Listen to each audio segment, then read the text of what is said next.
Salve, salve, galera tricolor, tudo bem com vocês? Sejam bem-vindos a mais um vídeo, rapaziada. E sim, galera, mano, estamos aqui mais felizes do que nunca, enfrentando essa boa maré de sorte que o São Paulo está se encontrando. Não maré de sorte, né, velho, porque o São Paulo está fazendo por merecer, não está jogando com a sorte ao seu favor. Não, galera, o São Paulo sim está jogando um futebol belíssimo. E eu não consegui trazer análise aqui porque eu estava muito ocupado, eu estava nem em casa assistindo o jogo. Então até do momento que eu chegasse em casa, eu gravasse análise, postasse pra vocês, eu colocasse pra editar, realmente o vídeo iria sair lá pras 2 horas da manhã, por isso que eu decidi não fazer isso. E hoje eu vou trazer mais um boletim informativo para falar sobre tudo que se relaciona ao São Paulo Futebol Clube. Hoje nós iremos falar sobre o Daniel Alves, que foi sim eleito pela FIFA, está assim na lista dos 55 melhores jogadores do mundo. Também iremos falar sobre a renovação de duas promessas do São Paulo, que já são realidades atualmente, são umas joias do São Paulo que atualmente estão sim em seu time titular, revelações de Cotia. E também sobre a renovação de mais um jogador que já estava até então em andamento, deu uma estacionada, agora sim parece que já está bem avançado, e muitos outros pontos, inclusive uma multa de milhares de reais que o São Paulo recebeu, e vocês vão entender o porquê que isso aconteceu. Eu vou explicar pra vocês, vou passar todos os detalhes sobre essa multa que o São Paulo e perdeu, né, galera? Ele até recorreu para não ter que pagar essa multa, só que infelizmente perdeu pela Conmebol e vai sim ter que pagar essa multa. Eles ainda podem recorrer novamente, mas as chances de conseguir reverter a situação são bem pequenas, rapaziada. Então lembrando, se puder deixar o seu gostei aqui abaixo, se inscreve aqui no canal, porque eu irei trazer vídeos diários aqui pra vocês, falando tudo que se relaciona em relação ao São Paulo Futebol Clube. E estamos nessa boa sequência, né, galera, de grandes vitórias consecutivas. Tenho certeza que você está feliz com a situação atual do São Paulo, então se inscreve aqui abaixo, porque eu sempre irei trazer notícias muito boas, importantes, principalmente pela nossa fase atual, e às vezes também nem tão boas assim, porque no vídeo de hoje vai ter uma assim, né, rapaziada. Primeiramente, vamos começar a falar sobre as coisas positivas que temos pra falar, principalmente sobre o confronto que teve ontem. São Paulo, dentro de casa, venceu e derrotou o Botafogo por 4-0. Eu estava com um pouco de medo desse jogo, porque vocês sabem que os times que costumam nos arrancar pontos são sim os times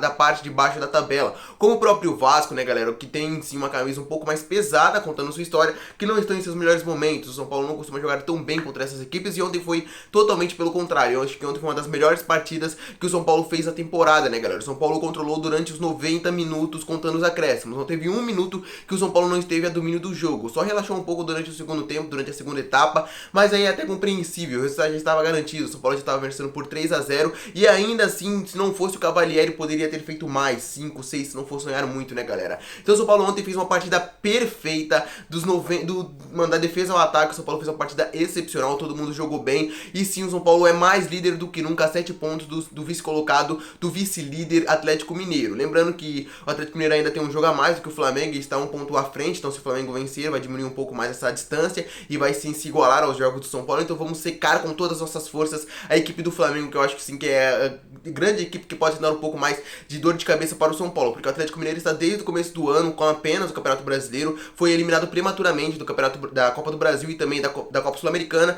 Não acho todo esse time todo badalado, né, galera, como as pessoas, como a própria imprensa costuma tratar o Atlético Mineiro. Por isso eu acho sim que o nosso grande rival na busca pelo título será o Flamengo, que agora que já foi eliminado da Copa do Brasil e do Copa Libertadores, vai fazer de tudo pra levar o Campeonato Brasileiro pra não ser, entre aspas, um ano perdido, né, galera, que apesar de ter ganhado o Campeonato Carioca, é como se não fosse nada, né, galera. Então eles vão com todas as forças pra tentar tirar esse título do São Paulo. Então por isso eu acho sim que nós temos que ficar mais atentos do que o Inter, do que com o Palmeiras, com o Grêmio, com o Flamengo, né, galera? Que o Flamengo acho que será assim a grande pedra no sapato do São Paulo, sem falar que o São Paulo encerrará a 38ª rodada contra eles, né, galera? Então realmente é bem curioso, vai ser bem legal ganharmos o título diante do Morumbi, vencendo o Flamengo, quem sabe, né, velho? Então vamos tomar cuidado com a equipe do Flamengo mais do que nunca. E antes de tudo, né, galera, vamos falar aqui sobre as renovações de contratos que hoje agitaram bastante os bastidores tricolor, inclusive de jogadores que irão receber uma renovação, quem sabe uma ampliação da multa rescisória presente no contrato deles. Como vocês sabem, o São Paulo já estava em conversas para renovar o contrato de nossa joia, Rodrigo Nestor, que é um dos jogadores mais fundamentais, sempre costuma entrar em todas as partidas, inclusive foi ontem assim, e eu considero que entrou muito bem na partida. Apesar do jogo já estar relativamente fácil, ele conseguiu sim, os minutos que jogou, que esteve dentro de campo, conseguiu fazer o seu papel muito bem. Eu acho que é um jogador muito importante, que sempre se destaca quando joga a Copa São Paulo, quando joga pelas categorias de base. O São Paulo já está em conversas e pretende sim, já antes da virada do ano, já conseguir sim, definir a situação do Rodrigo Nestor, que o contrato dele, se não me engano, se encerra em 2021, 2022. O São Paulo já quer prolongar ainda mais por mais alguns anos o contrato desse grande jogador, e também já está conversando para a renovação tanto de Gabriel Sara quanto de Luan, dois dois jogadores que, na minha opinião, estão sendo os mais importantes para a atual fase tricolor, estão jogando demais, inclusive estão conversando não só para a renovação do contrato, mas também como o aumento do salário dos jogadores. Porque pelo que eu sei, né, galera, pelo menos com o Igor Gomes foi assim, demorou bastante tempo para conseguir, sim, aumentar o seu salário, porque desde as categorias de base ele recebia um salário de 30 mil reais por mês. Não é nada mal, né, galera, mas era um salário, sim, que, levando em consideração o resto do elenco, é até que um pouco baixo, visando o papel importante que ele tem dentro do elenco. O São Paulo só nesse ano foi renovar o contrato dele e aumentar o seu salário. E sim, o Gabriel Sara e o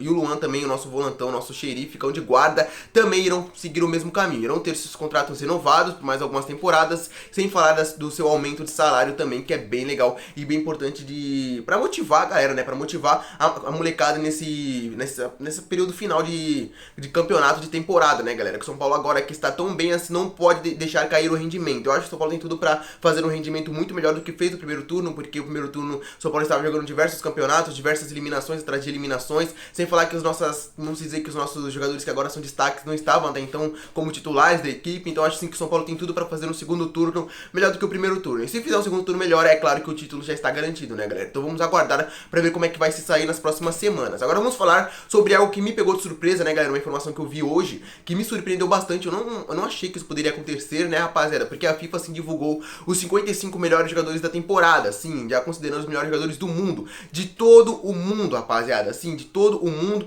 Eles não elencaram do primeiro ao 55º. Eles não elencaram de um em um, porque isso, é claro, será decidido lá no prêmio The Best e tudo mais, mas eles só fizeram a lista dos 55 melhores jogadores do mundo, né, galera? E sim, algo que me surpreendeu, que me chamou a atenção é que o único jogador que está presente nessa lista de 55 melhores jogadores do mundo que não atua em uma liga europeia é sim o nosso jogador, o nosso capitão Daniel Alves, né, rapaziada? Eu não posso falar pra você se é justo, é claro que teve jogadores do Campeonato Brasileiro que até o momento apresentaram um futebol melhor que o dele, mas eu acho que é toda a bagagem que ele tem, toda a sua história, né, galera? O levou sim na lista dos 55 melhores jogadores do mundo. Eu acho sim que isso aí seria interessante pra eu falar pra vocês, porque é algo que dá moral para o jogador. Ele que já se encontrava bem desmotivado até então, depois da lesão que ele teve no braço, uma motivação a mais pra ele voltar a praticar seu futebol foi sim ele ter ficado de fora das últimas convocações recentes, tanto que até então, desde então, ele melhorou bastante, consideravelmente. Eu acho sim que vamos dizer que essa lista de 55, eu acho que ele não vai ficar entre os 10, claro, né, rapaziada, porque é muito difícil,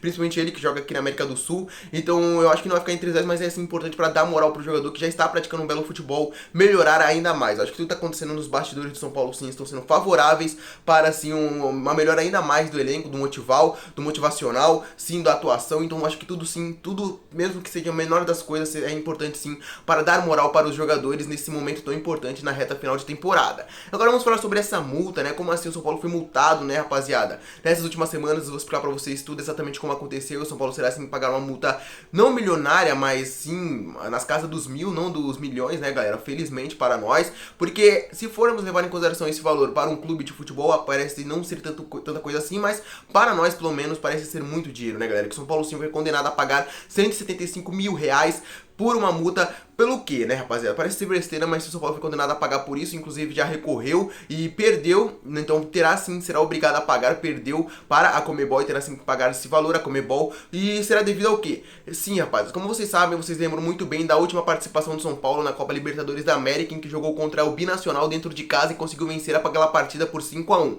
E algo que aconteceu naquela partida, assim, que provocou essa multa que o São Paulo recebeu nessas últimas semanas. E foi sim pela demora para voltar à segunda etapa. O São Paulo demorou para voltar na segunda etapa e recebeu sim essa multa de 175 mil reais, né, galera? Foi isso se diz em relação ao Diniz, que segurou bastante jogadores lá. Os jogadores do Binacional já estavam esperando para começar a segunda etapa e os jogadores do São Paulo ainda não tinham voltado a campo. Então, devido a isso, o São Paulo sim recebeu essa multa, que eu acho que não fará muita diferença nos cofres da equipe, apesar de 175 mil reais ter muita coisa. Para um time de futebol não é tanto assim, né, galera? Principalmente, vamos supor, se fosse um Barcelona. Isso não iria fazer nem cosquinhas vamos dizer que nos cofres da equipe. O São Paulo até que faz um pouco mais, porque não é tão rico quanto essas equipes europeias, mas acho que esse dinheiro sim seria bom não ter que pagar, porque isso daí já é um salário de um jogador da equipe, mas infelizmente, pelo que parece, São Paulo ainda assim terá que pagar essa multa. Pode recorrer em terceira instância, mas é muito improvável o São Paulo conseguir reverter essa situação, então muito provavelmente o São Paulo terá que pagar essa multa já nas próximas semanas, né, galera? Então Basicamente isso que aconteceu,